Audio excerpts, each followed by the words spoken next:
بسم اللہ الرحمن الرحیم۔ شروع اللہ تعالیٰ کے نام سے جو بڑا مہربان اور نہایت رحم کرنے والا ہے۔ کروڑوں درود آپ صلی اللہ علیہ وآلہ وسلم کی ذات پر جس کے لیے یہ کائنات تخلیق کی گئی۔ ناظرین، میں ہوں عرفان مرزا اور آپ دیکھ رہے ہیں میرا YouTube channel food with fun and news hub. ناظرین، آپ کے لیے ایک آج کی نیوز اپڈیٹ لے کے آیا ہوں۔ میٹرک اور انٹرمیڈیٹ کے رزلٹ کے حوالے سے کافی دنوں سے سوشل میڈیا پر مختلف ڈیٹیں گردش کر رہی تھی کہ میٹرک کا رزلٹ جو ہے وہ کس تاریخ کو آ رہا ہے، انٹرمیڈیٹ کا رزلٹ کس تاریخ کو آ رہا ہے۔ تو اس حوالے سے میں بتاتا چلوں کہ چیئرمین بورڈ کمیٹی کی طرف سے نوٹیفیکیشن جاری ہو گیا ہے، جس میں انٹرمیڈیٹ کا رزلٹ 14 اکتوبر بروز جمعرات شام 5 بجے، جبکہ میٹرک کا رزلٹ 16 اکتوبر بروز ہفتہ شام 5 بجے ڈکلیئر کر دیا جائے گا۔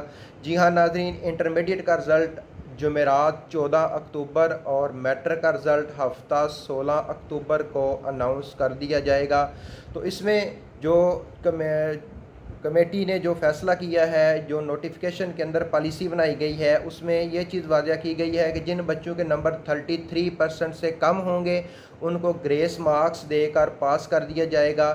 کسی بھی بچے کو اس سال فیل نہ کرنے کا فیصلہ کیا گیا ہے۔ جی ناظرین، اس دفعہ تمام بچوں کو 33% نمبر دے کر پروموٹ کر دیا جائے گا۔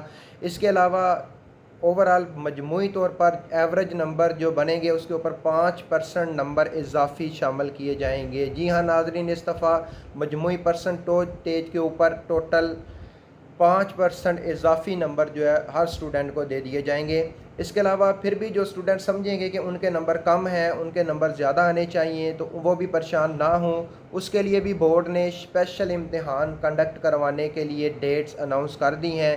تو نوٹیفیکیشن آپ سکرین پہ دیکھ سکتے ہیں کہ اسپیشل امتحان کے لیے 27 نومبر سے انٹرمیڈیٹ کا امتحان شروع ہو جائے گا اور اس کے بعد میٹرک کے لیے 11 دسمبر کو امتحان شروع ہو جائے گا۔